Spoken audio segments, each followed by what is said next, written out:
Welcome everybody to the Community Safety Review Committee meeting. And this meeting is open to the public. We're happy to have y'all here. For the purpose of the committee, we are asking folks who are on the committee, if possible, to have your cameras on. If not, no problem. And for folks who are members of the public who are not on the committee, to keep your cameras off and yourself muted throughout the discussion. There will be points in the meeting where there's an opportunity for public participation. So you'll know when that is because we'll let you know. And at that time, if you'd like to share or ask a question or participate in the discussion we're having at that time, you can raise your blue hand. And the way that you would do that when we are opening it up for public participation is you would make sure that you have your participants box up. So if you hover over your screen at the very bottom of the screen, one of the options is participants. And then you can also, you can rate, there's a selection that says raise hand, I believe.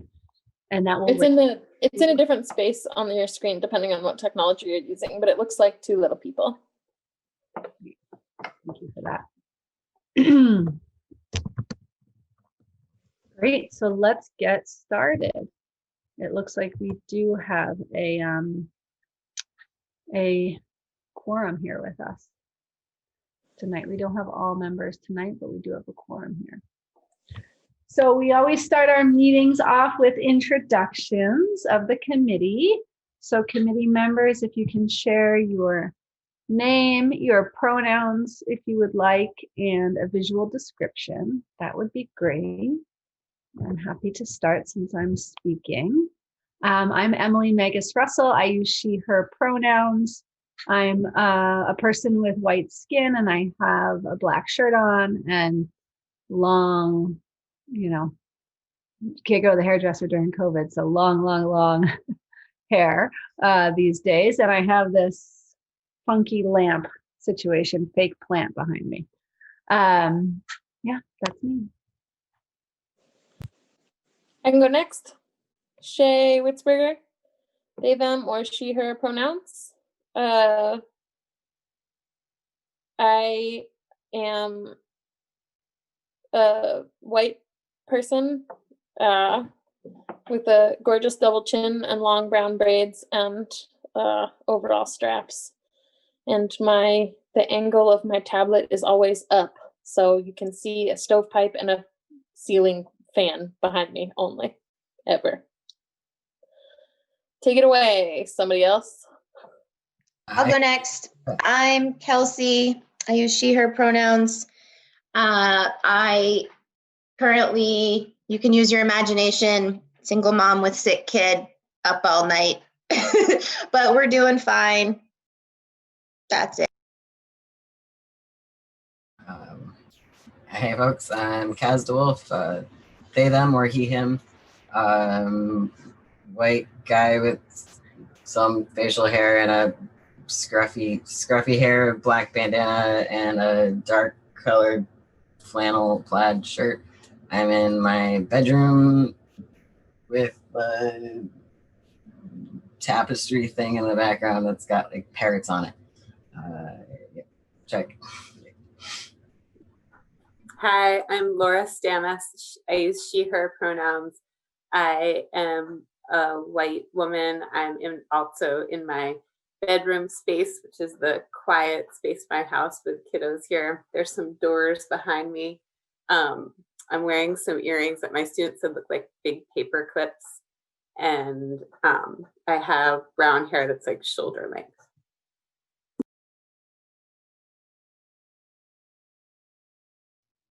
Hi, I'm Annalise Griffin. I use she, her pronouns. I'm a white lady. And I'm also in my bedroom, which is also the only quiet spot in my house, although the internet sometimes is not great here, so I may have to relocate.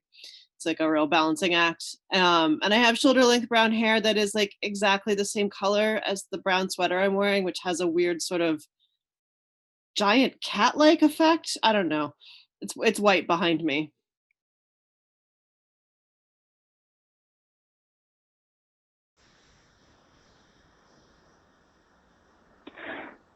Hey everyone, this is Drift Maven. I use they, them pronouns. I'm on the phone. Good to be here. Thanks, y'all.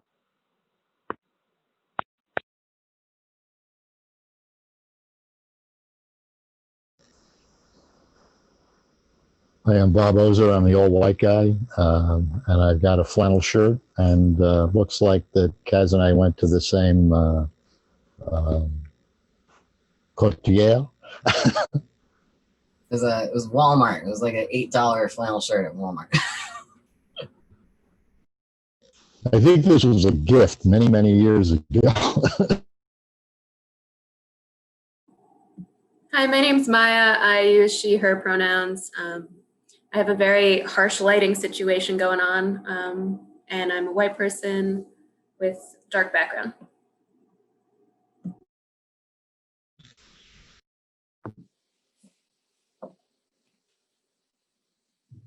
Is that everybody?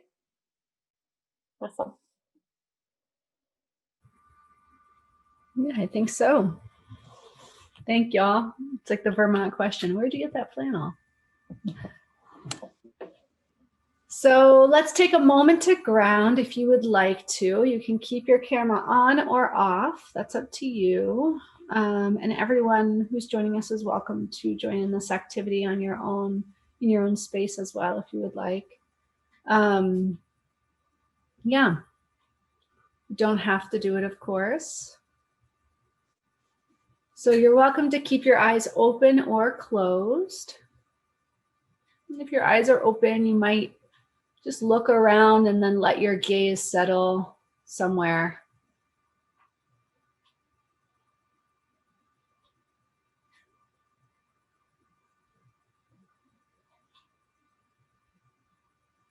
In either way, just bring your attention into the body.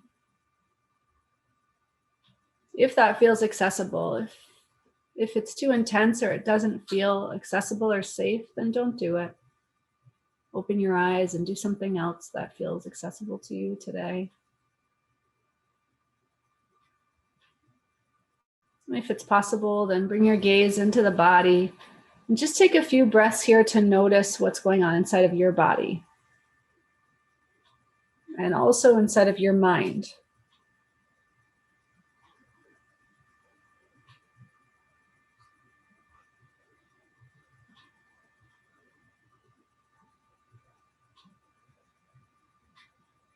And if possible, see if you can find your feet. It doesn't really matter what position they're in or whether or not they're touching the floor. But see if you can feel your feet. And see if you can adjust your breath so that you can settle towards your feet.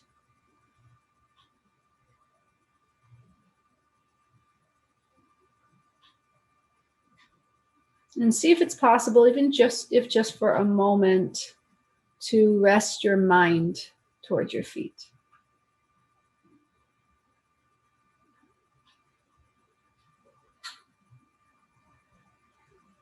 Allowing your mental life to rest just for a moment. And seeing if it's possible to let your emotional life rest just for a moment towards your feet.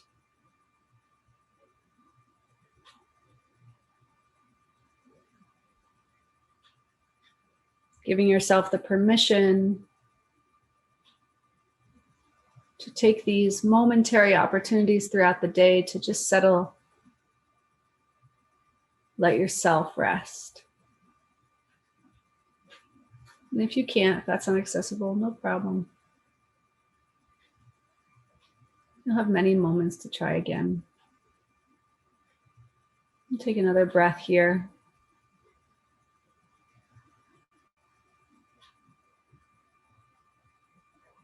And then you can release the practice.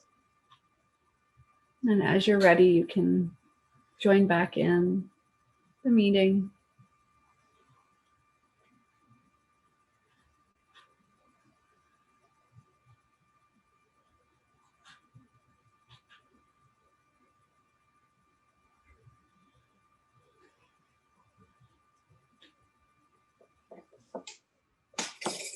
For those of you who are new to our work, we do that to be prepared to be in space with each other, and as a request of the folks who brought this proposal into the world, in some ways in contrast to the way that work in public meetings is often done, which can be quite disconnected from ourselves or our bodies. So thanks for joining us as we practice that way of working together. Can I just add to that briefly, Shay? And Of just course. say that, you know, this work is hard work that we're doing here in this conversation, in this town, and in all spaces really that we're gathering and talking about how we can make things better. And I think one of the requests that was made in the process here too is that we take responsibility for trying to settle our bodies as we have these conversations and do this work. But what is settling to one body is not necessarily settling to a different body. So I invite you throughout the meeting tonight and moving forward that if you notice that you're unsettled by a conversation, which is totally natural, check in. Does it still feel okay to stay involved in the conversation? Or do you need a moment to settle? And you can turn your camera off. You can take a step away from the computer. You always have the ability to do that if you'd like. And a thank you to our interpreters joining us again tonight. So Christine and Janet, thank you so much for being here.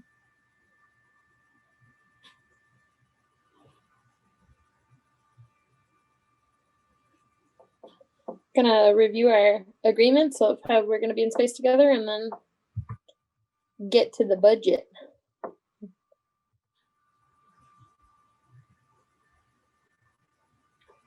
Would anybody like to read our agreements? We can start with this first page here.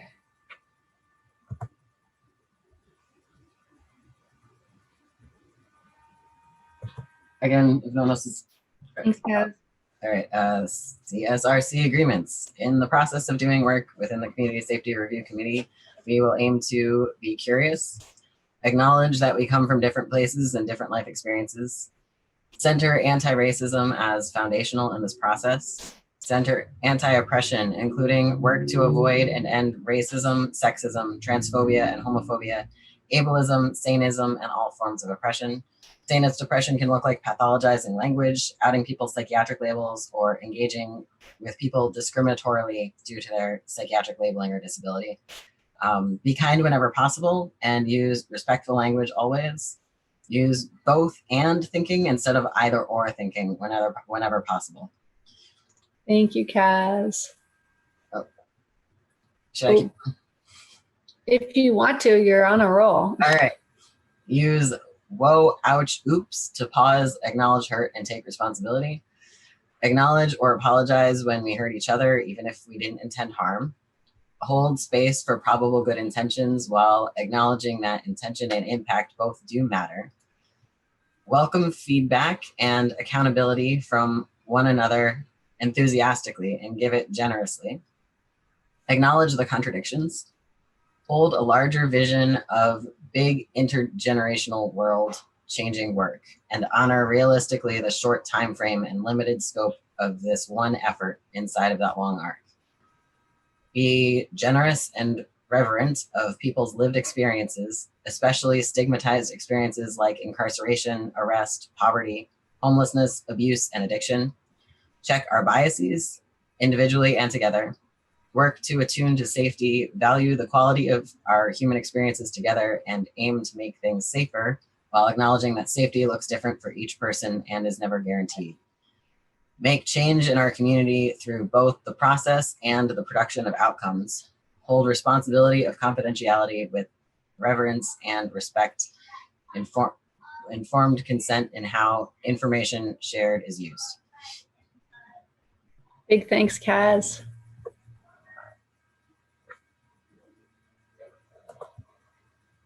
Does anyone have anything that they need around the agreements? I know that we just kind of like say them, and I want to just open space. Does anybody need anything else about the agreements?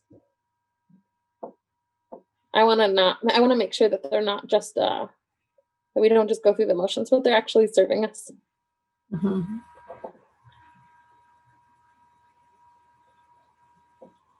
Laura, how do you feel about taking notes tonight? Great. I'm all set to take notes. Thank you so much. All righty, so we have 2 main agenda items tonight. We'll also end by touching base about tasks that need to be accomplished and our schedule moving forward. But our 2 main agenda items tonight are to look at the town budget, the proposed fiscal year 2022 town budget, and the related projects that we've sort of heard from and we want to look at a little bit more, and also talk about how they might be incorporated into our report. And we do have a couple of folks who represent those projects who may be joining us or may already be here to be able to answer some questions and to hear from folks about those projects. So that's what we're going to spend the bulk of our meeting about. We did send an email out, as we discussed in the last meeting, with the fiscal year 2022 proposed budget. And for those who are here from the or for those who are here from the public, I will put a link to that in the chat right now. So you can follow along if you'd like by going to the link that I just posted in the chat. When you open up that link, you'll see the Town of Brattleboro page under the Finance Department, the proposed budget. And you'll see a budget message, a budget summary, a general fund budget proposed, capital request proposed, and capital project and equipment plans. So we're going to open the general fund budget proposed. And we're going to take some time together going through this.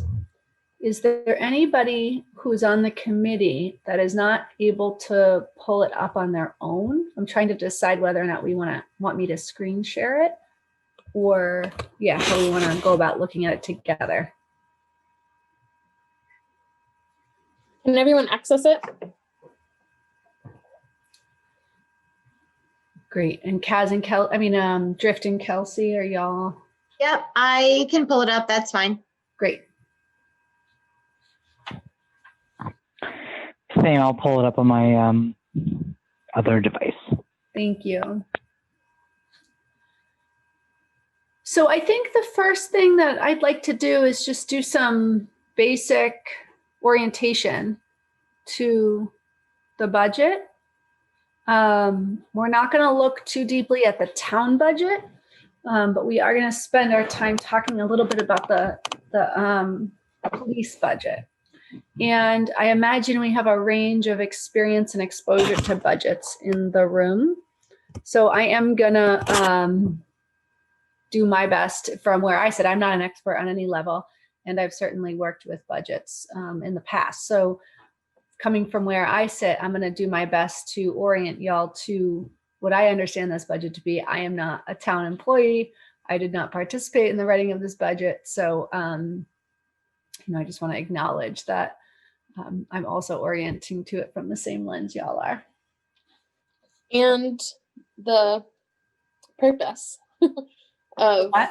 The purpose of orienting ourselves to this work, and the reason it's not just the police budget but also the town budget, is that our task in this whole project has been twofold. One, to listen to the people who are most impacted by existing systems of support and safety, however successful and unsuccessful, and listen to people who work in those systems about what's working and not working, what exists and doesn't exist that should to support people. That's task one. And task two is make some recommendations to help our community support people in ways that reflect and also to look at the police practices and procedures and statistics and see how that matches up with, you know, how that's functioning. And then the second part is to make recommendations to help our community, you know, see and then operationalize safety for everybody. And if any of those recommendations are budgetary, we should know what we're talking about, right? So many of our recommendations might not be budgetary at all. It might be, you know, about policies or different ways of holding work or all kinds of things. But if we're going to be making any budgetary recommendations at all, we need to be oriented to that a little bit together. So that's the purpose. We're not going to be talking about what those recommendations are going to be at all today. You all haven't even seen a lot of the data yet, right? So this is just an orientation and just a beginning, and you all can sit with what we orient today as we move forward. And next week, we're going to share a lot more with you about the substance of what we've learned from our listening and what we've learned from our combing through policies and statistics and data. And then we will combine all these things together into recommendations, right? So I just want to put that on the front end, because we're not going to need to be getting into anything about change in this part at all. This is just like, this is part of our learning, right? What exists now. And I thought it was important for it to be contextualized within the town budget, because there are many things that are in the town budget that might be relevant to think about, for particularly the human services funding, the police funding, and things like that. So that's the purpose. I see a hand from Kelsey. Kelsey, what you got? Really quickly, I know we have a lot to cover. Just looking ahead at our agendas, I want to just understand that we're not actually going to be talking about recommendations until the 21st. Is that what we're looking at? Like, we're going over what's sort of been gathered and the budget this week and next week, and then the 21st is where we'll be sort of really, okay. Yeah, and next week we're going to be really sort of sharing with you all the themes and the data that we have learned, and there may be beginning discussions about, okay, so what does this mean and what do we want to do with this data, right? So recommendations might start to be discussed or emerge in our next meeting. But those are the two, kind of the bulk of those two meetings are really about the report and recommendations. The report, which is kind of like findings and recommendations, right? Right. So next week will be findings, Right. focused, really digging into like what the information is that we have all uncovered through the police report work that that subcommittee sort of has been doing, and in the listening work that many of us have participated in facilitating in different ways. All right, enough talking. Sorry. Just wanted to make that clear for those who are in the room. Carry on, Emily. I'm sorry? Carry on. Okay. So I think I've decided I am going to share my screen, because it'll be easier for me to look at it and talk to you all at the same time rather than toggling between screens. So Shay, I'm going to ask for your help with something. Will you pin Christine's video and keep an eye when the interpreters switch over, so that I tend to have a black screen on then pinned for a while if I'm not keeping my eye on it. Does that make sense? Yes. And I do not see the ability to do that. Okay.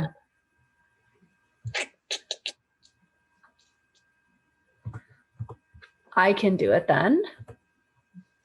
If you'll just let me know if you notice when the interpreters have switched over. Thank you. Okay, so I'm pinning Christine, and then I'm going to share my screen. And what I'm sharing is the general fund budget, which is 19 pages long.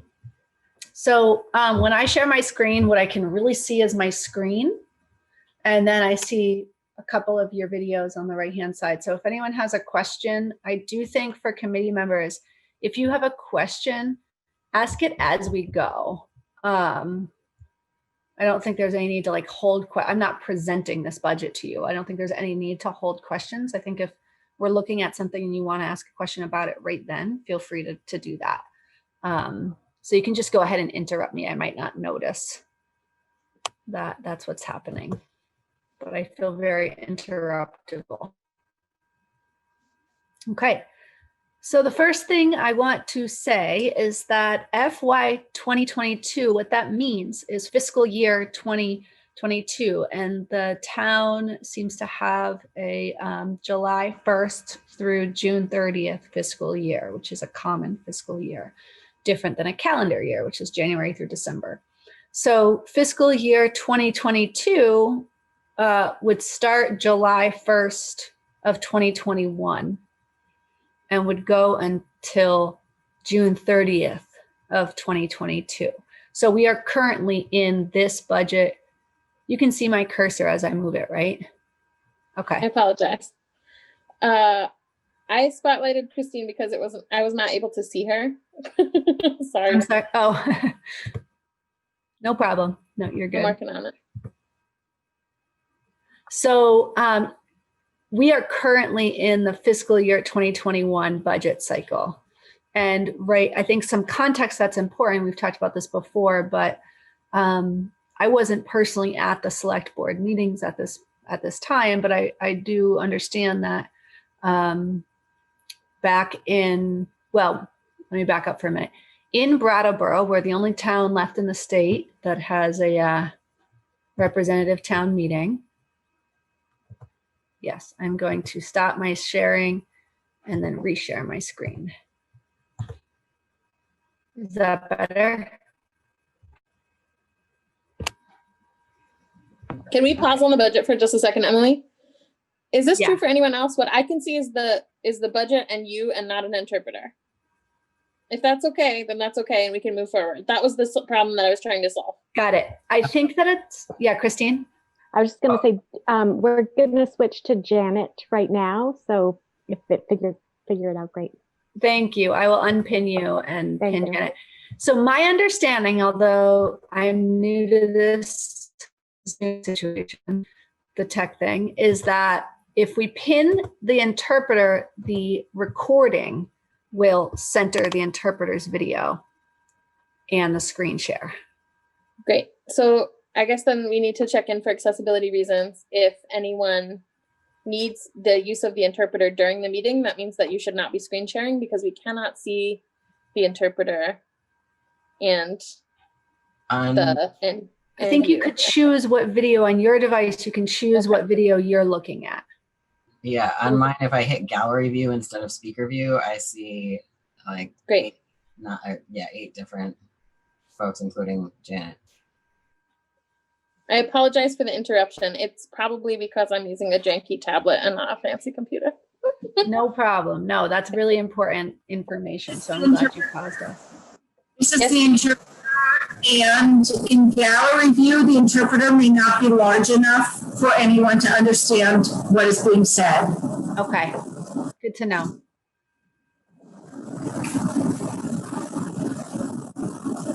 Okay, so, and I know the interpreters have requested in the past to screen share as little as possible for this reason. So I'm going to pause the screen sharing for a moment and we can talk about how we want to handle it. Is anyone using interpreter services live right now? Is that an acceptable way to move forward?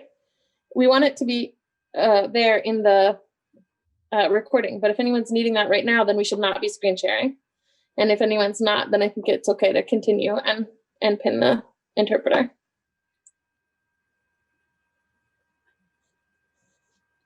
And Janet, I guess I'll ask you a follow-up question too. Do you know if in a recording, if there's a screen sharing happening, is the, have you gotten feedback, or is the video too small in the recording as well?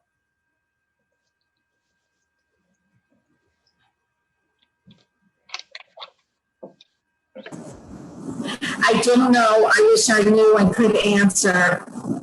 I know at select board meetings, we do have times when they do a presentation and do screen sharing.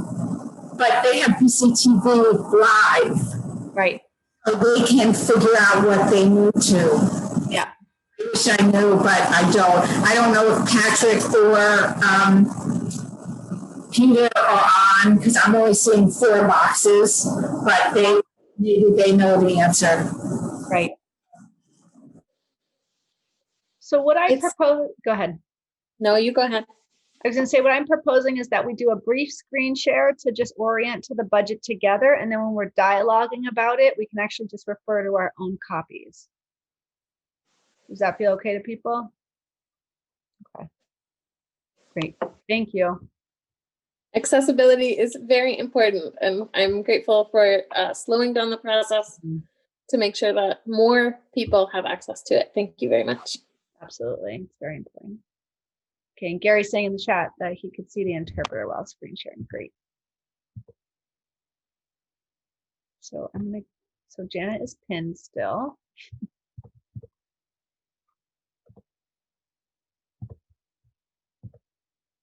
All right. So again, please feel free to interrupt me if you have a question or a comment. So right now we are in the 2021 budget. We're looking at the 2022 budget, which would be slated to start in July 1st of 2021. What I was saying is that in Brattleboro, we have a process called the representative town meeting. So the town puts out, again, I'm not an expert in this, but my understanding, please feel free to correct me if anyone knows better than I and I'm wrong. But the town puts out a budget, proposed budget, which we're looking at right now. And that budget is reviewed by the select board in a series of meetings, which is happening now. And then the proposed budget, along with some other articles, go to representative town meeting, which usually happens in March. And the representatives who are elected as town meeting reps vote on the articles, all of which to some degree are budgetary. And then the budget gets passed through that mechanism and then implemented that following July. This past year, fiscal year 2021, the March representative town meeting, which would have happened in March 2020, right, to approve, to finalize the 2021 fiscal year 2021 budget didn't happen. That representative town meeting didn't happen in March because of COVID. It's an in-person meeting. Usually there's like over 150 reps, I believe. And there was not really a strategy or solution to that problem solved by then. So they didn't have the meeting. By the time June came, there was the need for the select board to pass the budget so that town government could operate as of July 1st of fiscal year 2021. And so the select board voted to pass the budget without the representative town meeting having happened. And there was some concern about that and dissatisfaction. And part of that process was a discussion about the police budget. This was all happening also in the context of national uprising and dialogue about police brutality and police accountability. And you'll also notice there was a slight increase in fact in the police budget at that time. And so the project we are now engaged in, this community safety project, came out of that series of dialogues at the select board meetings, where there was concern from the community about the select board having passed a budget that hadn't gone through the representative town meeting process. There did end up being a town meeting in September, representative town meeting. But my point here is that what we're looking at now, the fiscal year 2022 budget, is going through the select board vetting process, and then we'll also go to representative town meeting in the spring. So that's the budgeting process in our town. And you can tune in select board meetings as well to learn more about that. So this first page that we're looking at, this is the general fund budget. And the beginning is revenues. So it's organized, the bold is the office or the category, and then we have line items, these are called. And you can see the comparisons of the actual the actual revenues earned in this case, the actual line items from these prior years, the budget from this year. We don't have actuals because the fiscal year hasn't completed yet, right? And then the proposed budget for the coming year. And over here on the right-hand side, we have dollar change and percent change. So you can see in this example, investment income, or let's give this better example, taxes, current taxes, right? This is a main source of revenue for the town, right? There was an increase in $309,379, or a 2% increase in taxes. That reflects a 2% increase in municipal taxes last year.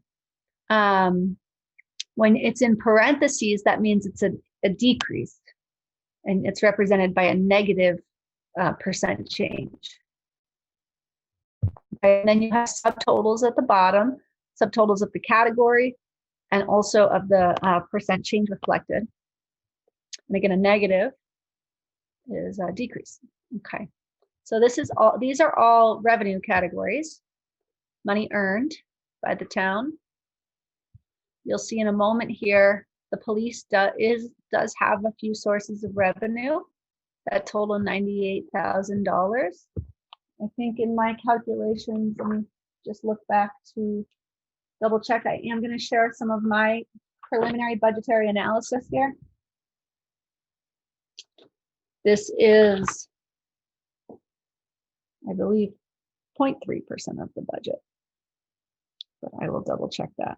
The revenue budget. But anyways, you'll see you have a few small sources of revenue from the police. You know, we may not know exactly what they are by looking at the line item title. Rescue Inc. dispatch fee is a large chunk of those revenue, that revenue. Okay. And you'll see the total revenue right here is $19,553,930. Any questions as of now?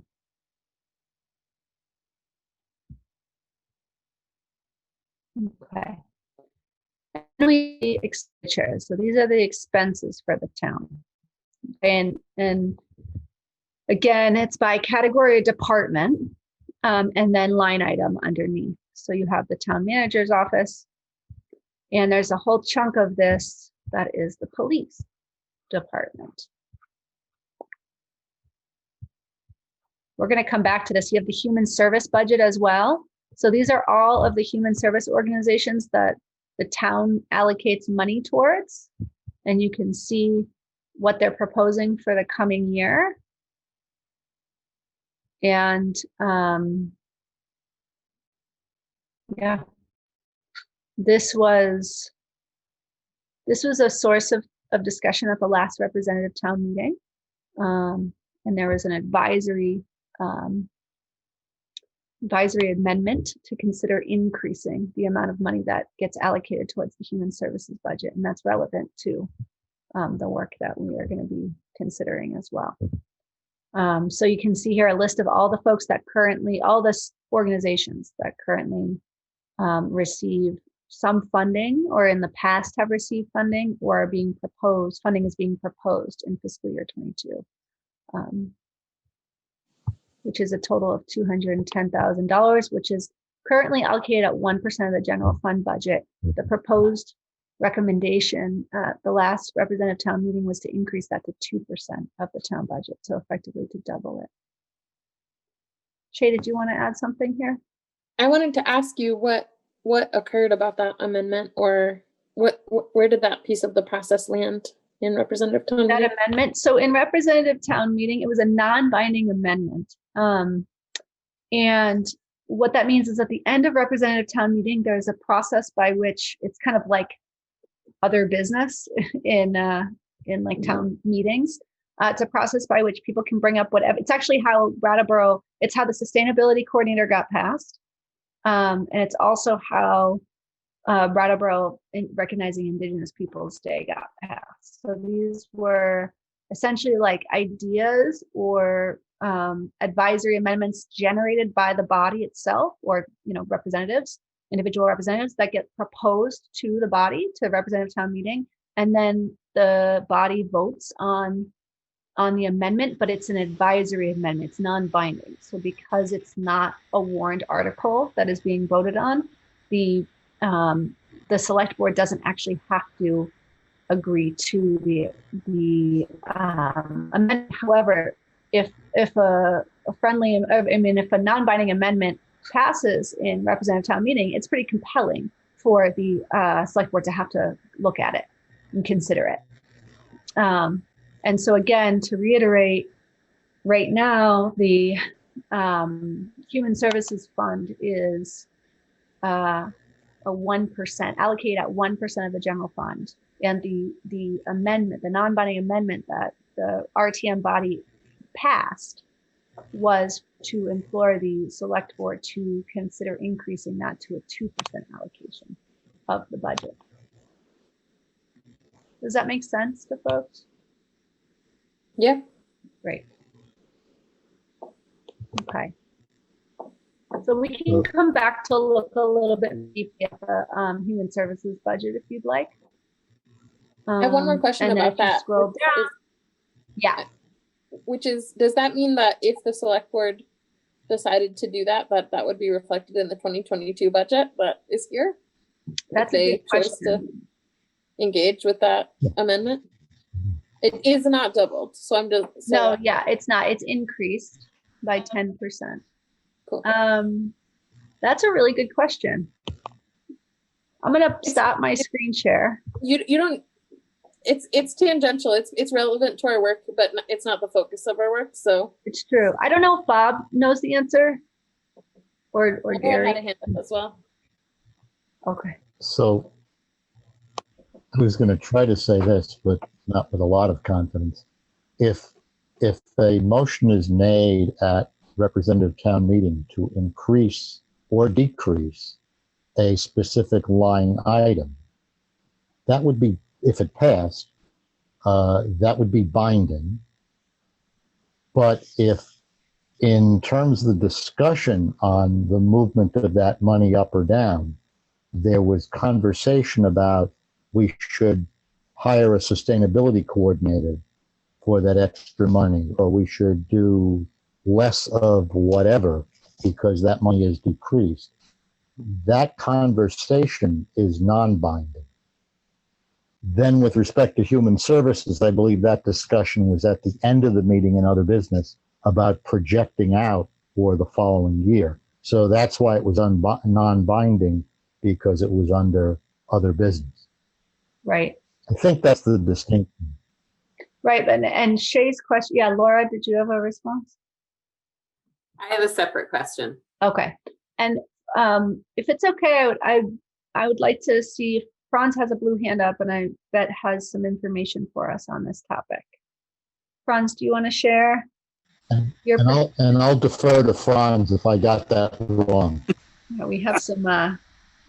Well, Bob, I wasn't actually going to comment on that. I was going to say that the human services budget, what the select board has to say about it at this point is very preliminary, because it goes through the Human Services Committee, which is one of the two standing committees of representative town meeting. Mm-hmm. And so they do a very thorough process of making recommendations to the select board for what should be included in the budget. I have not been following the Human Services Committee process, but they hear from all the different people who would like to submit proposals, and then they decide how the money should be allocated. And the select board generally waits for that recommendation before taking action and putting it on the actual warning for town meeting, which is where it would show up. So I think the number that you see there, the $210,000 number, is mostly a placeholder while the select board waits to hear from the Human Services Review Committee.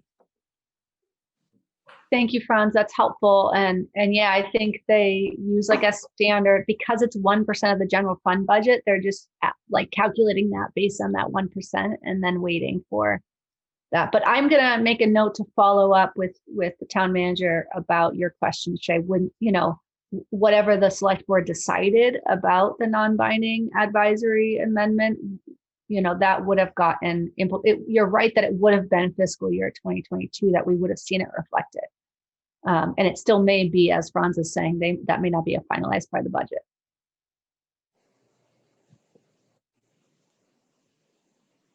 Thank you.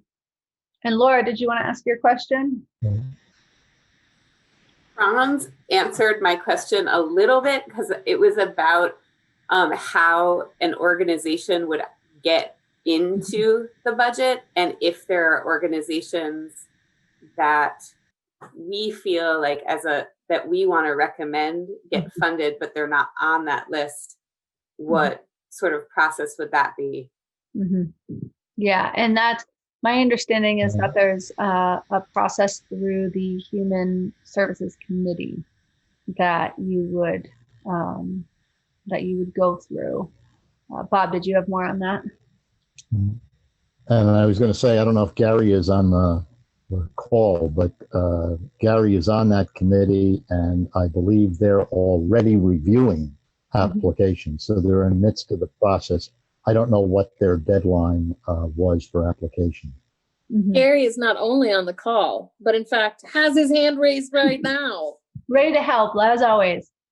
Perhaps we should again call on him to give us some insight about this topic. Gary. Hey guys, chiming in on your Q&As. How you doing? Hey, Gary. Good, good. So basically what we did, we're already done. So now that has to go to the select board. So we're done with that already, Bob. I think we done that, finished up, I think it was about, I'd say a week or two ago. We finished up everything we needed to do. So I don't know if you guys ever gone on the web, on the, that particular site for human services when you go on brattleboro.org. And we have the update on the new policy and procedures. And to answer Laura's question too, how the application process is and how it works and how it was incorporated, how a lot of things like what Shay and what Emily and everyone wants to know from the last RTM meeting, what we had to do to update it and put in all the new things. So it's basically, so if you want to take a peek at that, please look at that. And we're just waiting now for them. And then when the RTM meeting comes up, I believe in April, more of that be discussed, but I don't know if they're going to be calling upon us at the next select board meeting. David Miner said, but we do have to go be present to answer for whatever reasons for whatever our final resolution was on each particular nonprofit organization. We'll be there to go over that as well also, and you're welcome to that. But I have to find out exactly when that's going to be, and you guys can chime in on that date so that way you have a better understanding as well too. But yeah, definitely the application process is on that when you go to Human Services Review Board, and the new policy and procedures of how we went about doing it and getting the final results. So that'll be very helpful. So when you do go forward with this, and remember how we were doing it when we had the Zoom, when we got that going for the RTM. I don't know what next year looks like, if we're going to be doing another Zooming or if it's going to be outside in person. That's another topic, I guess, something that you can bring up at the meeting, but it's right. I guess that's not something right now we're going to be going over basically until then. But yeah, definitely any other questions you have. And there's a gentleman named David Miner who's very proficient in that. He can explain a little bit more deeper and how the process worked, and he can explain to you more too also. So yeah, feel free, go on the site there for Human Services and just click on proposals and policies, and then you can see the applications too on there, Laura, see how we went about getting the resolutions on that, guys. Thank you, Gary. I am going to link the Human Services Review Board site in the chat right now, and I'm sending it. And it looks like the funding recommendations that y'all decided on, the link, it's not linked. So I don't know if that's an accident or if it's just that it hasn't actually gone up yet, since it sounds like it just got completed. So we'll keep our eye on that though. And the information on the process and the policies, as Gary was saying, is right there on that link as well. Great. This is a pretty relevant part of the process. So I appreciate these questions and the assistance from the crowd. Thank you, Franz and Gary. And I'm going to pin Janet again and then share my screen here. In a moment.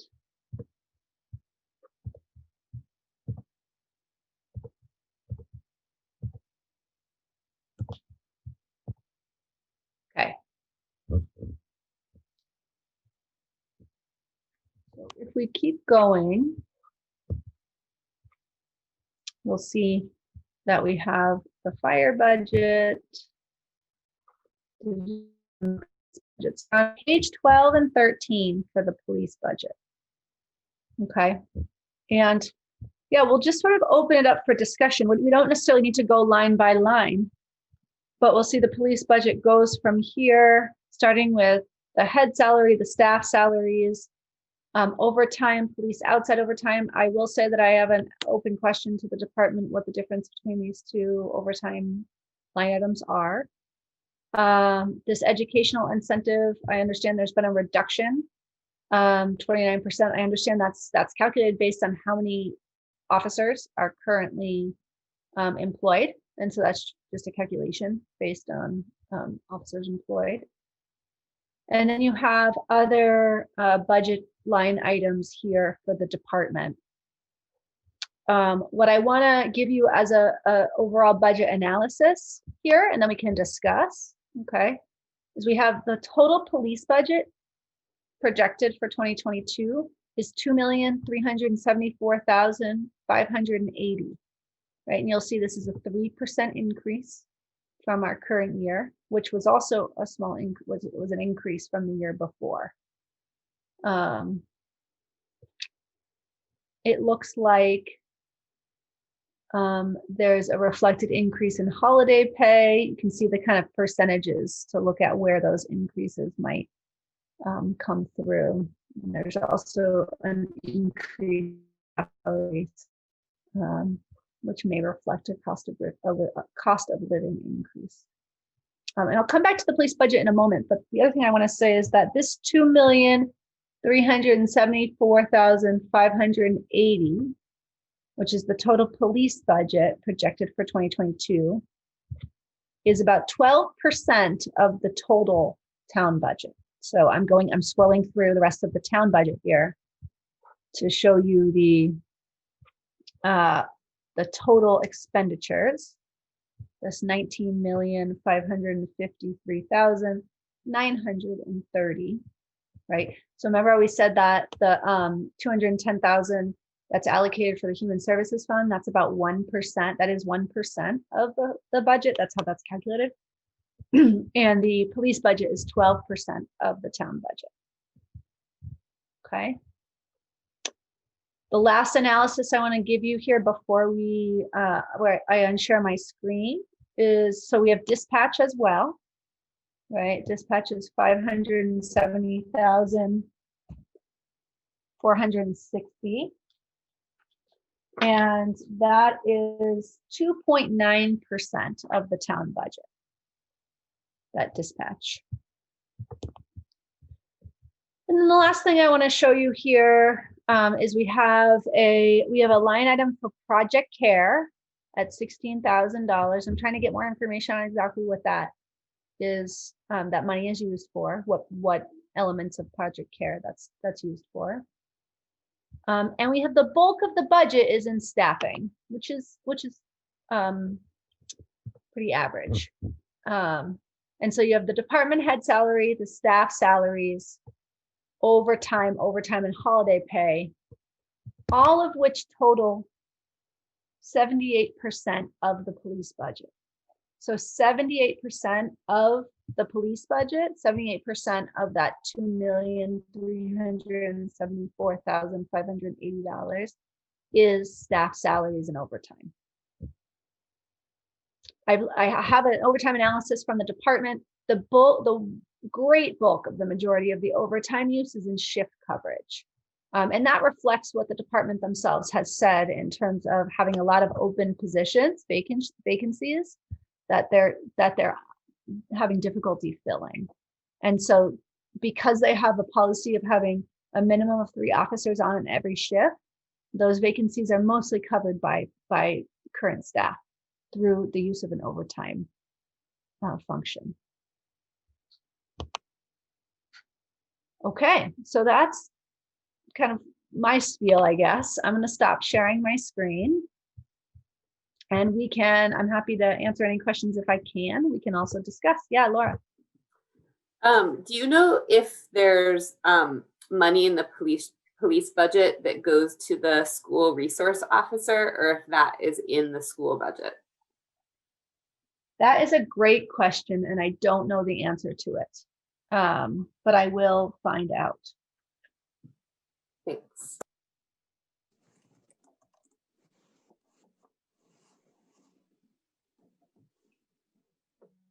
I do know that I'm asking a similar question for the police social worker position.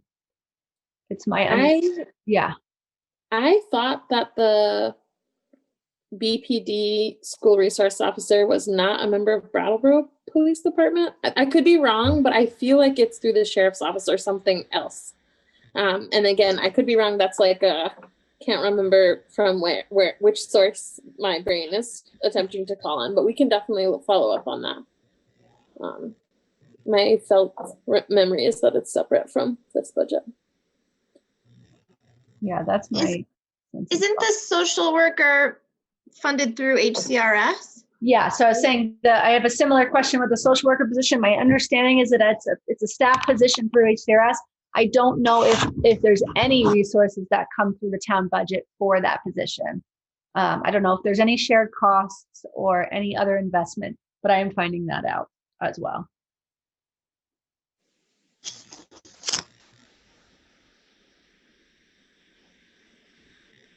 So Kaz is sharing a question in the chat.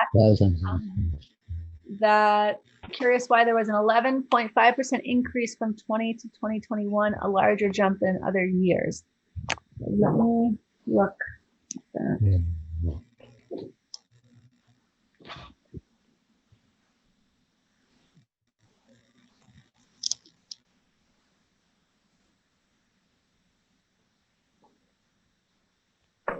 Is this in the overall police budget, Kaz, you're saying? Yeah, police budget total. Let's see.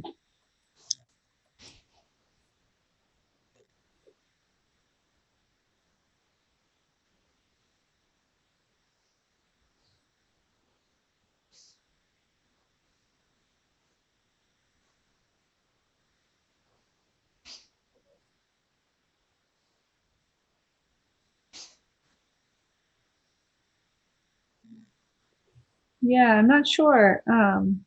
Sorry, I'm just looking, calculating here. So.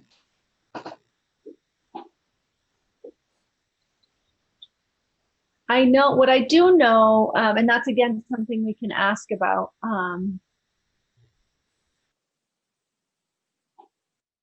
I do know that one of the concerns, as I was saying earlier, that came up in the select board process over funds. Did you want to respond to that while I look at something?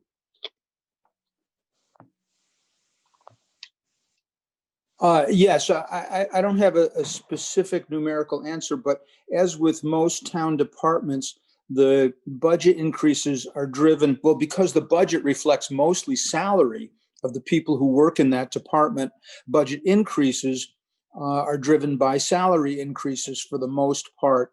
I think if you look at the police budget increases projected for fiscal year 22, the largest by far contributor to the budget increase is the increase in salaries, which is kind of baked into the budget because it's negotiated between the union and the town, usually for usually for about 3 years. So those increases are more or less predetermined unless we were to somehow violate the contract with the union, which I've never heard anybody talk about doing. Anyway, I think the budget increases projected for FY22 are very much in line with previous years, I'm pretty sure.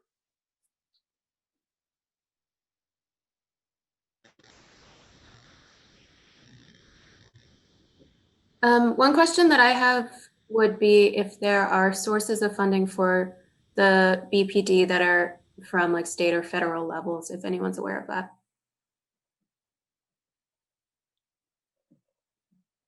I'm not aware of specifically.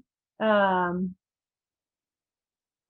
I'm still taking notes. I'm not aware specifically of what, if any, other funding besides the town budget the BPD has. Bob, did you have thoughts on this?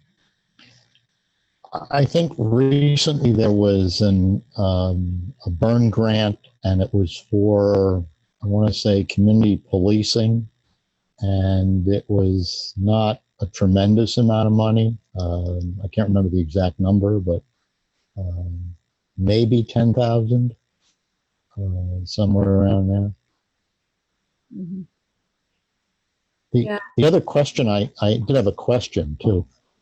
So I think there are three staff positions that are unfilled presently. And does anyone know what the monetary equivalent of that is?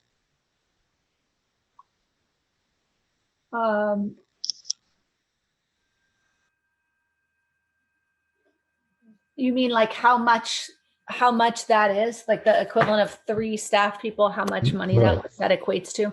I can generally figure that out, but I don't know off the top of my head.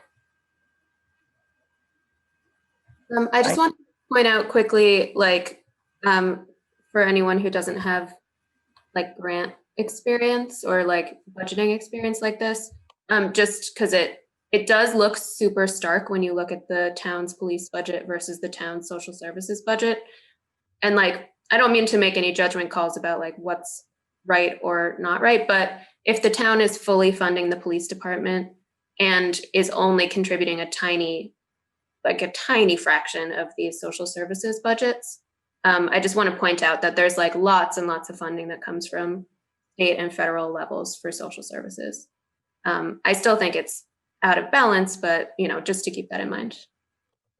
Yeah, there's no social service program that's wholly funded by the town at this moment, I think, right? And that could ever even change, but at this moment, the town is not the sole funder of any of those projects, or most of those projects.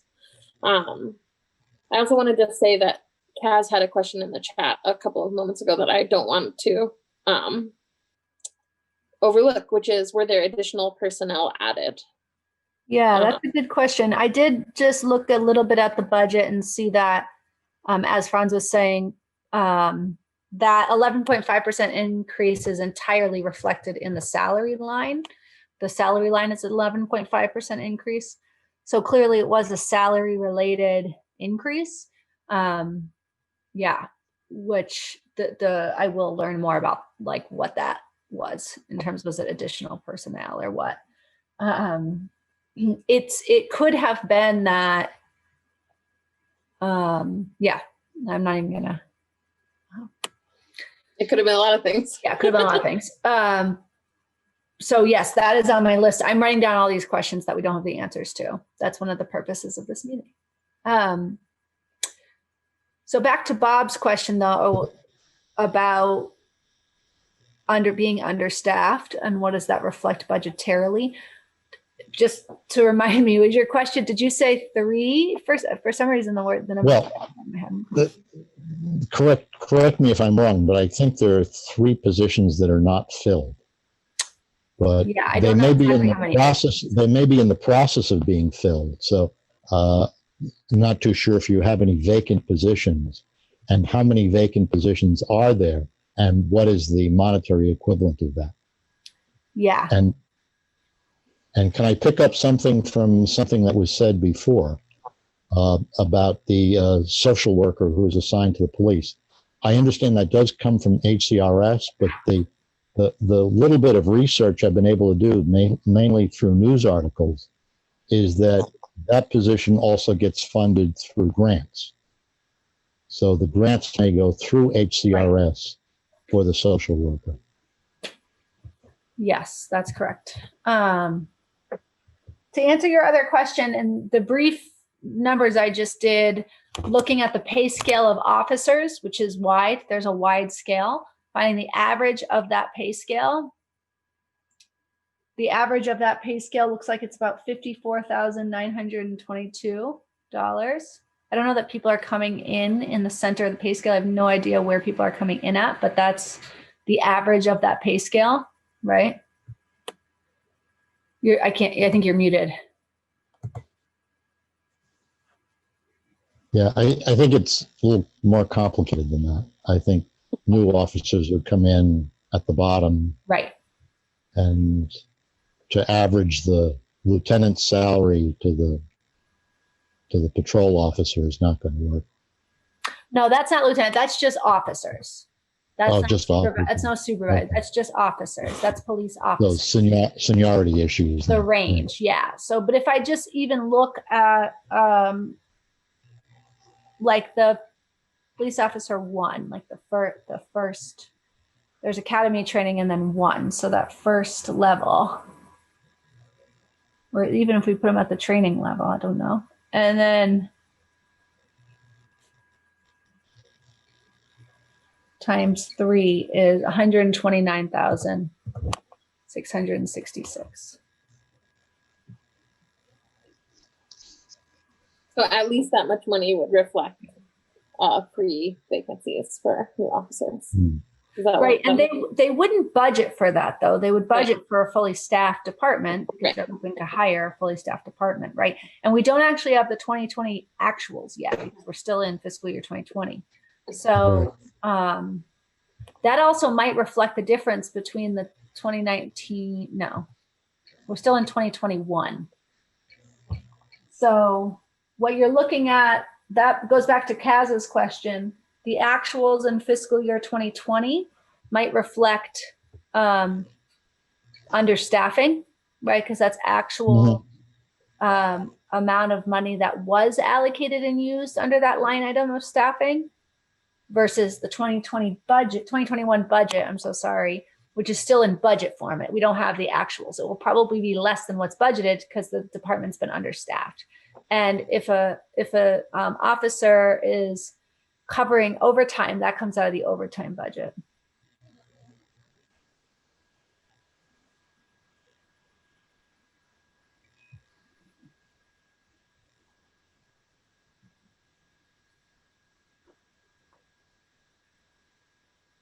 Kaz is asking a question about training budget in the chat there. Yep. Yeah.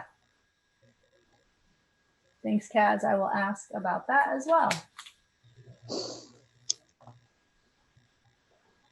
There are many open questions that many have already been asked and many will be asked about specific items. Emily mentioned too the project care line item proposed for 2021 and 2022 at $16,000.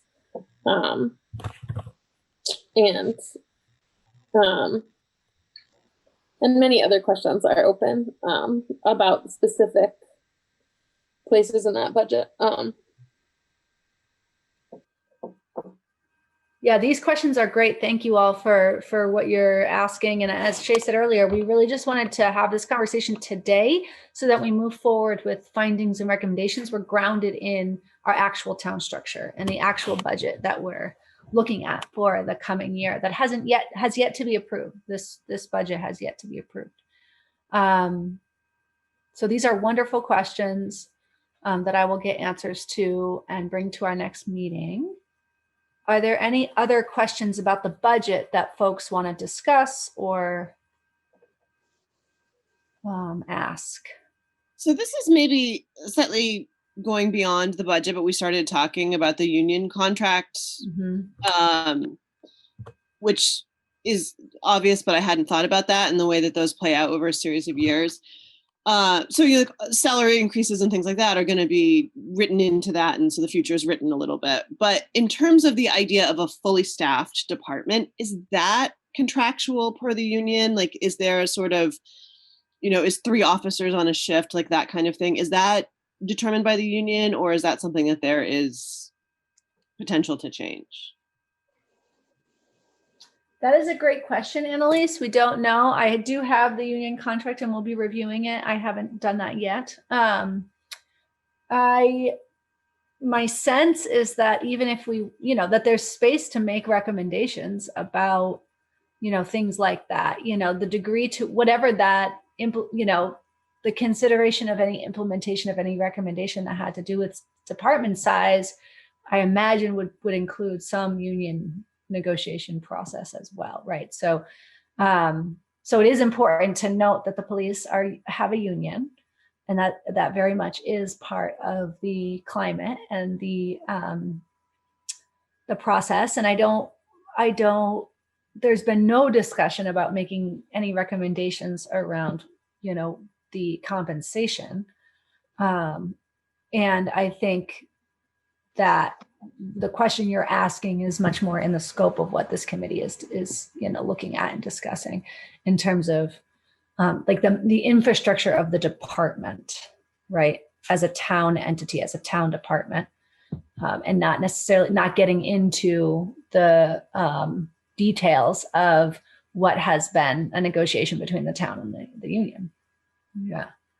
I also want to say one thing before any little blue hands are called upon, which is that in our original proposal, it stated that it was likely that there would be recommendations that were fairly immediate, maybe midterm and long-term, and for continued work. And that reflects the long arc of this work that we cannot pretend to do in 3 months. And that gives me comfort, because there are many things in this world that cannot be, you know, I'm not saying that we want to change any specific thing, but any constraints exist on a timeline, right? And so we can think about the constraints of change, any constraints of change, and still make recommendations if needed that reflect the length of time of any kind of constraints. So yeah, I think it is just as in terms of like change theory, I don't think that it makes sense for everything to change at once anyway. And we will be thinking about that together, about like what is most actionable now, and then what do we still need to learn more about?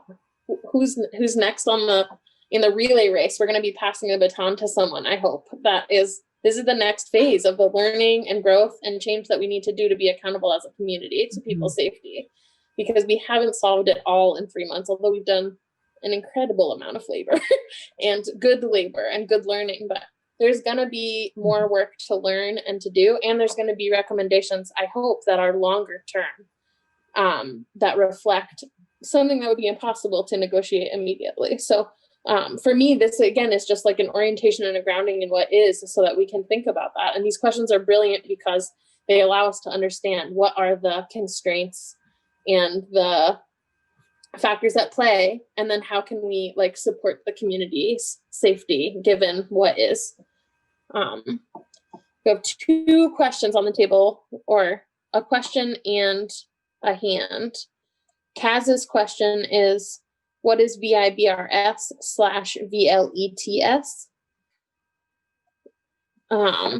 Is that in the police budget, Kaz? It is, and I don't know what it is, but I put it on my list of questions to ask. Great. Thank you.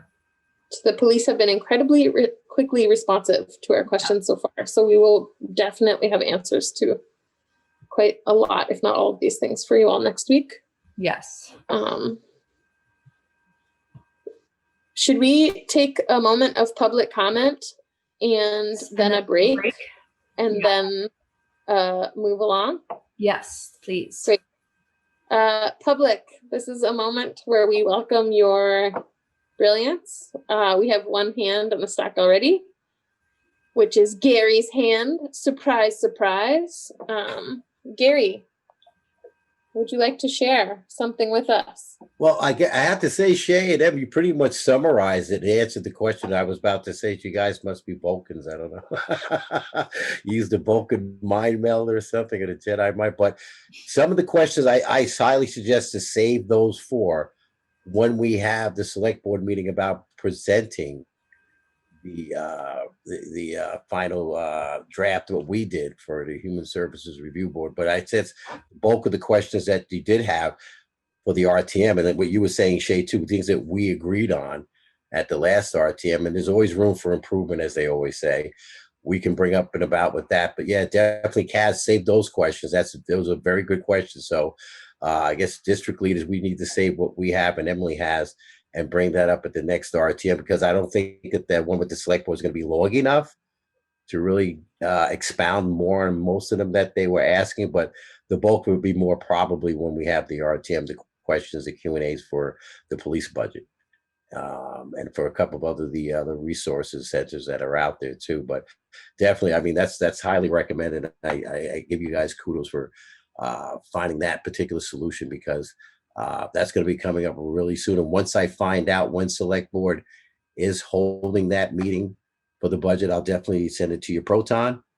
Yeah, please do, Gary. That would be helpful. Yeah, so keep everyone in the loop, so that way everyone knows what it's for. And then the questions that you have, the heavier duty ones, save it for the RTM. Definitely. All right. Thanks, guys. Have a nice coffee break. Thanks, Gary. Coffee breaks at this hour. That's how Gary does it, everyone. We've learned the secret. We were wondering. 7 committees it's coffee at 7:30 p.m. Is there any other public comment before we? Yeah, I'm gonna make sorry. Go ahead, everybody. Yeah, go ahead and raise your blue hand if you would like to speak. In the meantime, Bob sent the answer to Kaz's question directly to me via chat, so I'm going to relay that message, which is that VIBRS is Vermont Incident-Based Reporting System. VLETS seems to be a computer system. Vermont Criminal Information Center will provide basic terminal instructions to VLETS. So it's technology. Yeah. Thank you, Bob. All right, let's take 5. Come back and we'll talk about some other projects happening and hear from some folks who have been patiently waiting in our meeting. Thank you so much. Let's come back at 7:26, please. Thank you all.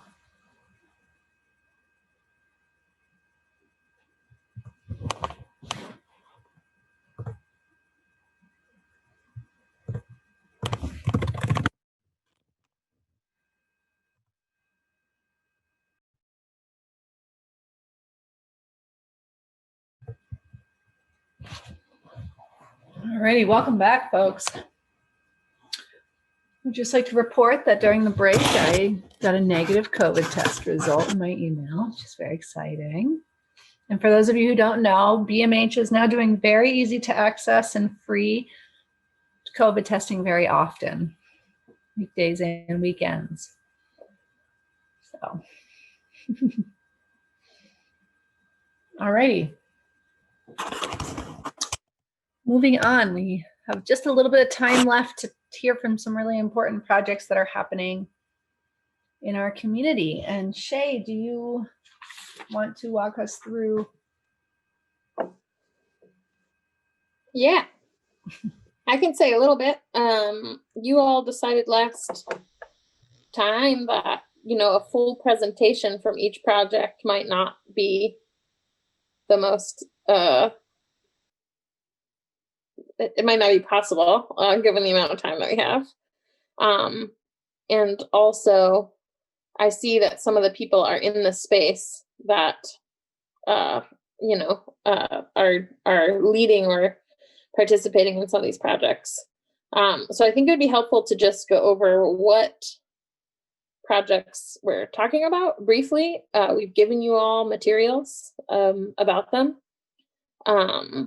Again, this isn't a decisional space, I think, at this moment, but it's, or orientation space for you all to be able to understand some of the work that's happening in our community, if you don't know already. And we may choose together soon about how to engage with these different projects.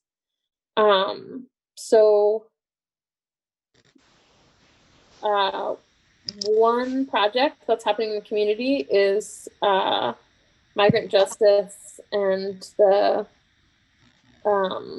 Community Asylum Seekers Project, CASP, are doing a No Mas Polimigra campaign that's statewide, community by community. And that project's aim is to increase the fair and impartial policing policy. My understanding is that that law in Vermont had been stronger and was weakened at the statewide level due to some federal shifts when the current administration came into office and made some decisions. And many communities in Vermont are engaged with, have already made changes to increase their fair and impartial policing policies to limit police collaboration with ICE, essentially. The Brattleboro police, in the last meeting that they had around their policies and procedures with the select board, named a desire to limit collaboration with ICE, and named that they were already doing that in their work. They seemed pretty amenable to that concept. And the work that those folks are doing is includes that there is a model policy that already exists that has been passed in several communities, including Winooski and many other places. So if, Mark, you want to share something in the space and you're here, I want to give you just a couple minutes to say hi and improve upon anything that I've just misinformed anyone about or anything like that. No, you really rocked the explanation of it. That's exactly it. The state of Vermont wants on its way to putting together a really kick-ass, fair and impartial policing policy statewide, and there was a lot of good activism pouring into it. They secured commitments to listen to people who were actually affected on all levels, and including having Migrant Justice as an organization at the table and their leadership at the table. And then Trump came in and started making threats, and there was some back off. And so the state policy that was passed had a lot of loopholes in it, particularly having to do with immigration, which is this administration's particular fetish. So then activists got a bill passed in, I think, in May of last year of 2019 called the No Polimigra Bill. And it basically clarified that the statewide policy was just the floor, not the ceiling, meaning that each community could improve upon it. Like the rights established in the statewide policy were the minimum amount of rights you were welcome to make your local fair and impartial policing policy a lot more equitable and just. It just has to be approved by the Attorney General of Vermont. You're right, Winooski was the first one to really succeed in this. Migrant Justice is an organization. I do not work for Migrant Justice. I am certainly not in the leadership of Migrant Justice. It is, they've initiated the campaign, and groups are getting together town by town, in our case, and county, in Windham County, and a couple other counties are doing this as well, to just further advance the campaign in our localities. I want to make it very clear that I want to give credit, so to speak, to Migrant Justice for this campaign, because it is absolutely their campaign, while simultaneously making it clear that I do not represent or speak on their behalf at all. I am a local worker that has joined their campaign to advance it in our town, okay? Yeah, I mean, there's 5 improvements to the fair and impartial policing policy that are pretty simple to add. It's things like, not going after people who report crimes or witnesses to crimes or victims of not immigration status, about not allowing ICE to enter police detention facilities. There's a border crossing loophole. If they suspect you crosses the border, they can come and get you. All that kind of stuff. There's 5 improvements, and a bunch of towns have done it. A bunch of towns are doing it, and we're doing it all over the county. And this is our push in Brattleboro. If there's Thank you so much. Yeah. So I think we've sent you all the language about those 5 improvements. And at this stage, like I said, this isn't a decisional meeting about that, but I think it would be important for us all to read that. And it definitely is a parallel project to our work of considering safety for all members of our communities, including those who are not always served by community safety systems. So I'm really grateful for your sharing, Mark, and thank you for your labor and for explaining it to us so thoughtfully.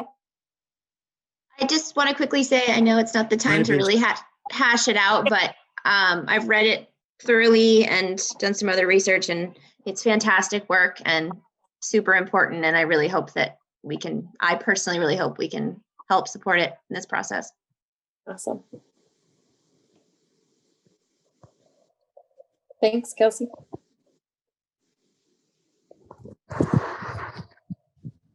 Anybody have anything else to share with Mark before we move on to another amazing parallel project in our whirlwind orientation to the labor that's happening in our community? All right. Thanks again. Thanks, Mark. We'll be in touch if we have more questions. We can pass on contact info. Thank you. Thank you, Mark.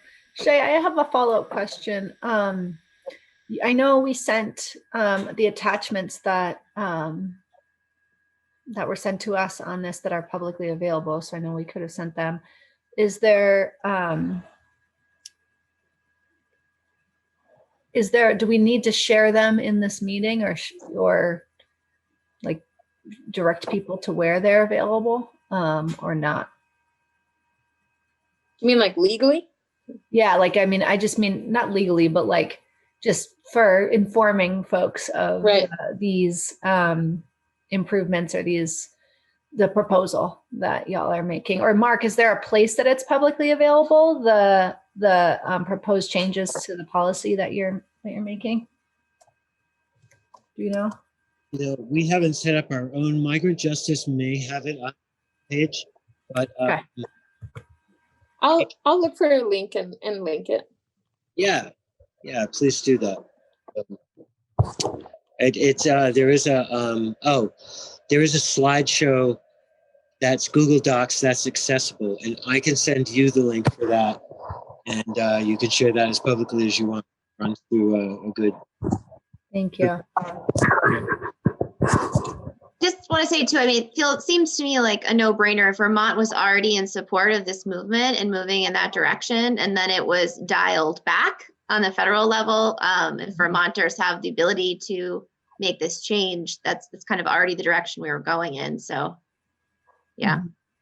And the Attorney General has already approved it in many other communities. So like the legal barriers to it are seemingly non-existent. If that's relevant. The pragmatic end of it seems pretty doable. Well, I'm glad it's doable in Brattleboro. There might be some resistance coming from the Windham County Sheriff and other police departments in the county. So it's not a done deal. And no, yeah, totally. Police chief or the sheriff could say, yeah, I'll put this in a policy, but without the town having it encoded, the next person in that position could simply just erase. It really should be in town policy. Great. Well, we are doing one small effort in the larger arc, but we can take that into consideration definitely. And it sounds like there's probably quite a lot of support for your work. Thanks. Bye. Bye. The next project that's on our list is a project from Brattleboro Common Sense. We had a representative from Brattleboro Common Sense in our, we do still. I'm going to just say a word about it. First, Brattleboro Common Sense has approached us about a project that they are, they have already shared with the select board, I believe, about safer policing.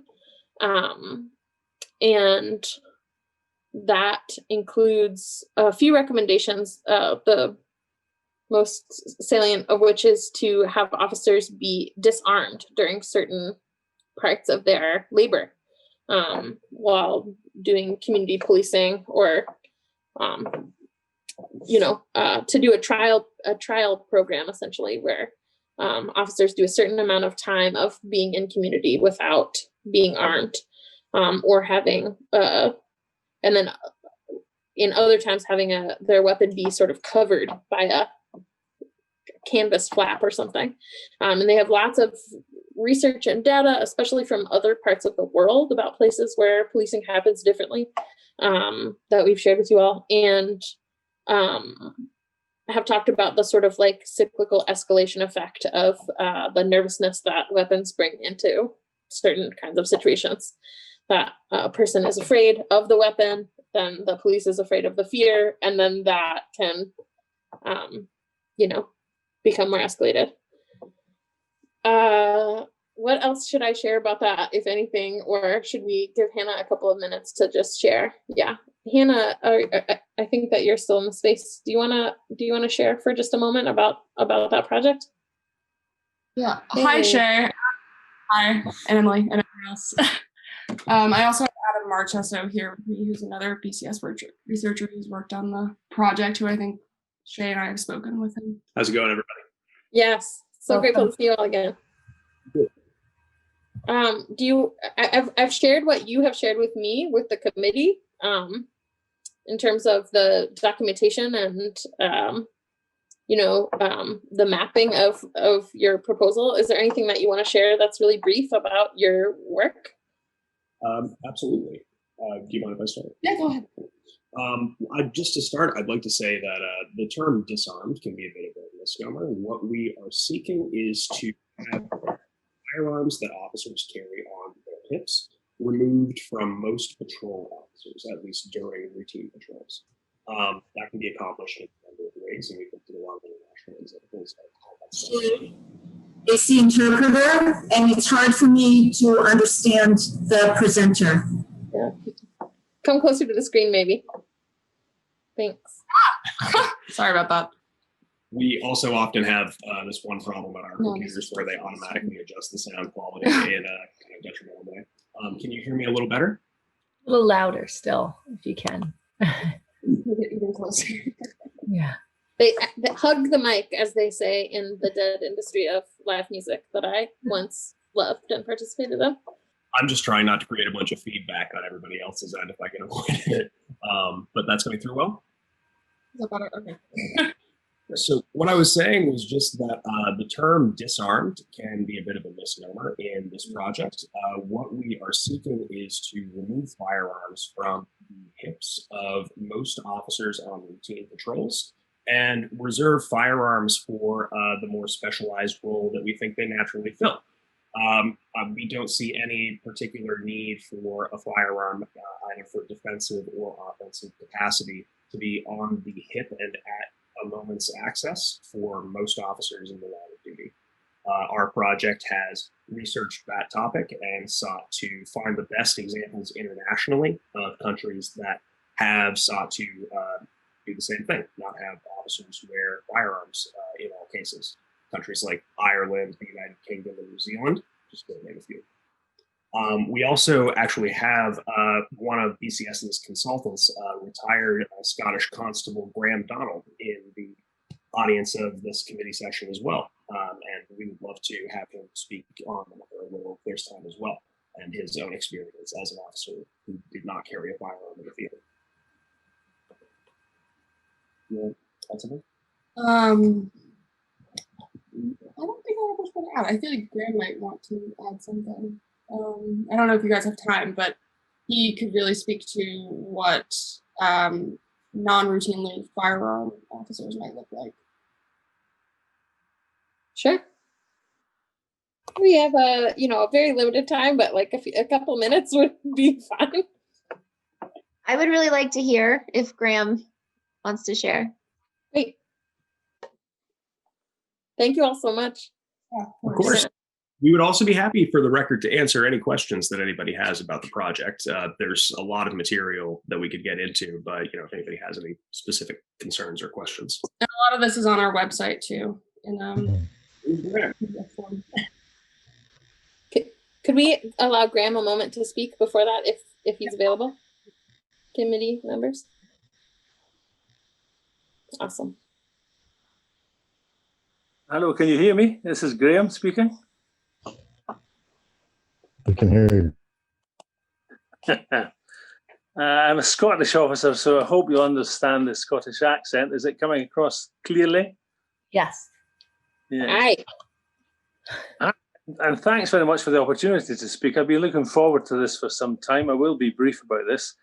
I've been providing some sort of support and advice to Brattleboro, who had Common Sense, who had the clever thought of getting in touch with forces who operate largely with unarmed officers. And one of these, clearly the United Kingdom is one of the leading forces in that area, and Scotland is part of that. And I was a firearms officer, personal protection officer, counter-terrorist officer for over 20 years.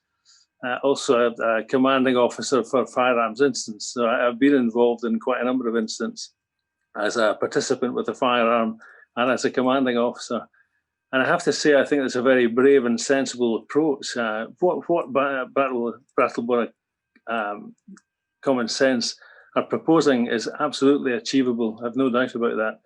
UK have done it, and I would emphasise there's nothing special about UK. It's a normal force who've made lots of mistakes over the years, but the point is they've learned from these mistakes, and they've developed a model of policing, of armed policing, which results in 95% of officers not carrying firearms, and only those being deployed with firearms when it's required. And they tend to be much more specialised, much more highly trained, and importantly, much more cautious in their approach. And the reality is, in all the time, the 20 years I carried a firearm, and I did it frequently, including times when I protected your own president and your own Secretary of Defence when they were across here on NATO and international business. I never at any time drew my, well, no, I did draw my firearm and I was involved in some quite scary incidents with people, but I never once discharged it.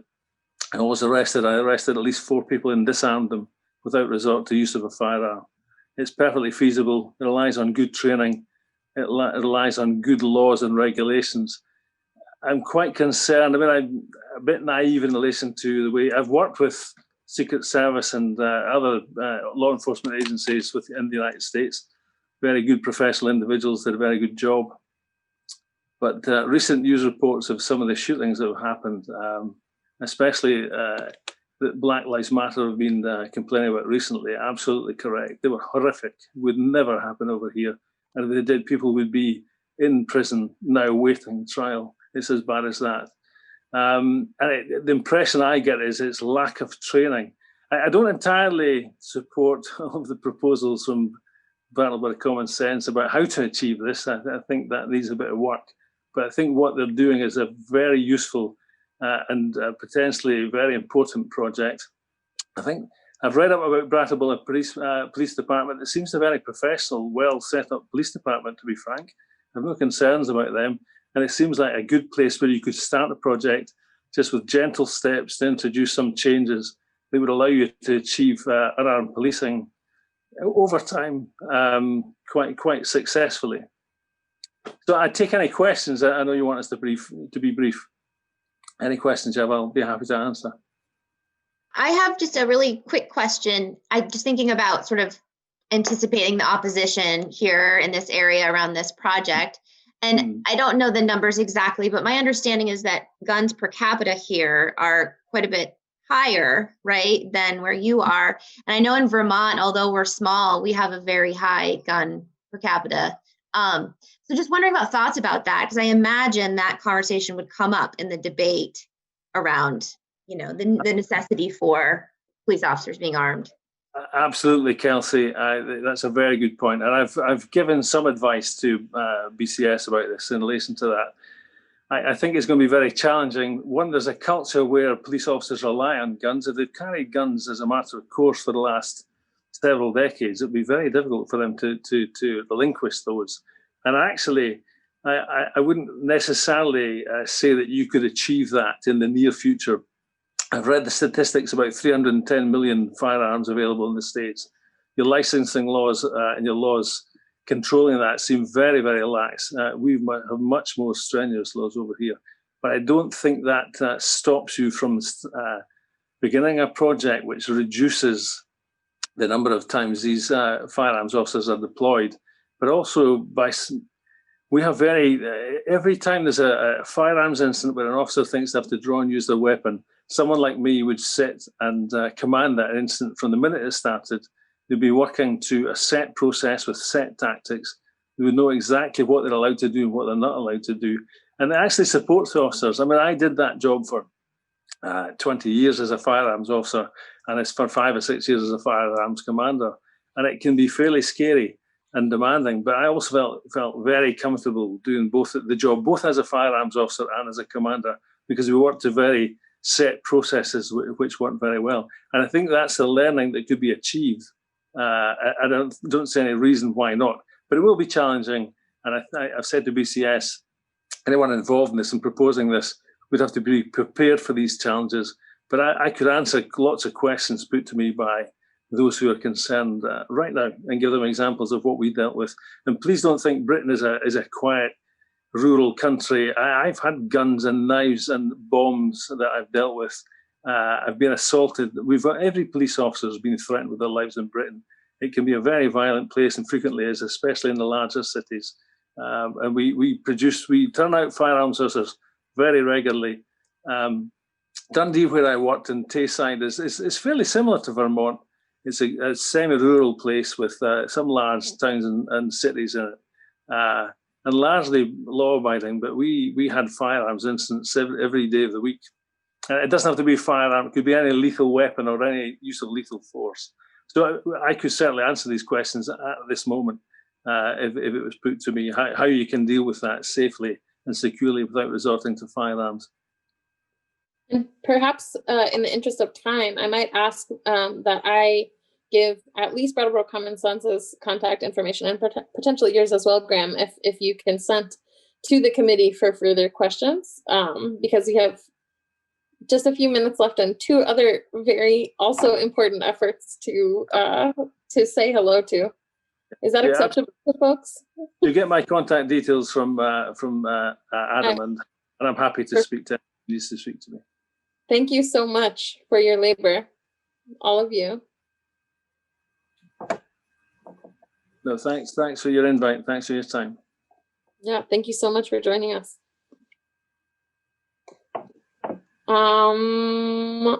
Awesome. So the 2 other projects, I'm gonna do them in the reverse order that they're written because of timing, and then we can just spend a moment touching on the schedule moving forward. School resource officer efforts are underway statewide. Largely, that's a community by community organizing effort, often led by students and people who are working in schools and parents. In Brattleboro, I think at one of our public forums, Youth for Change talked a little bit about some local interest in doing some organizing around the school resource officer position that exists in the schools in this area. There's less of that specific project has less of like an existing proposal that is already on the table. that is fledged out that somebody's asking us for support around. The two projects we just spoke about are existing efforts that have been in motion that we could choose to support or not, but people have already really fleshed out their own labor of that. The school resource officer question it seems more like a question and a beginning of organizing is happening around that, but I wanted to let folks know that there is local interest in having conversations about the roles of police in schools. And when we share our listening information with you all soon, there is some of the things that folks shared with me, especially young people, was about the role of police in schools and the ways that schools, resemble prisons when police officers are the first folks that people see, especially students of color. So I just wanted you all to know that is, like we were saying, that's not inside of the police budget and inside of the police department, but it's a parallel concern and effort that's beginning in the community. And the last effort that we have on our list is the traffic stop study by Stephanie Seguino, which is vast and we don't have time to get into deeply, but Emily might want to say a word about. Yeah, and I also just want to follow up that I will include in my questions to the department about more understanding of the structure of the SRO project and what role that has to do with, not project, but the SRO role and how that relates to the Brattleboro Police Department. So I'll bring information about that next week. Yes, we unfortunately don't have much time to talk about the trends in racial disparities in traffic stops report. So this is a report that was done by folks at the University of Vermont and Cornell University. And it's a large it's a large document. I met with Stephanie Seguino for about an hour. I had her walk me through it. And she also has expressed that she's available to share with the Brattleboro Police Department, with the select board, with whoever is interested in having her walk through the report itself. I think the beginning of the report, in the executive summary, there's some good, clear content about the major findings. I think the major things that are important for us to consider are, one, frankly, that Brattleboro stops more people than the national average. I went through this report today to try to prep for tonight, and I couldn't actually find the data in here, but I have it in my notes from when, just because I took a cursory review today, but I have it in my notes from when I talked to her, that the national average is that police stop an average of 89 drivers, out of 1,000 drivers in a year. So in 1 year, annually, out of 1,000 drivers, the national stop rate is 89 out of 1,000. And in Brattleboro, it's more in the 600 range.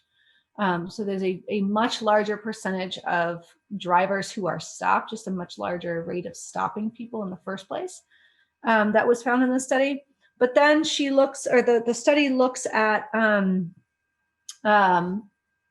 data based on race and found that Black drivers and Hispanic drivers are stopped at a higher percent of their population percentage, the percentage of the population that those communities represent. And then the most concerning findings show that the penalties of those stops are harsher for Black drivers primarily, and also for Hispanic drivers. So we see in the study that Black drivers are ticketed at a higher rate, and then they are almost 5 times more likely to be arrested than white drivers.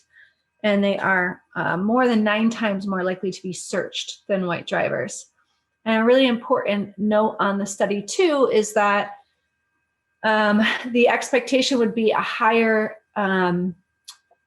rate of search would indicate that more contraband is found from those searches, right?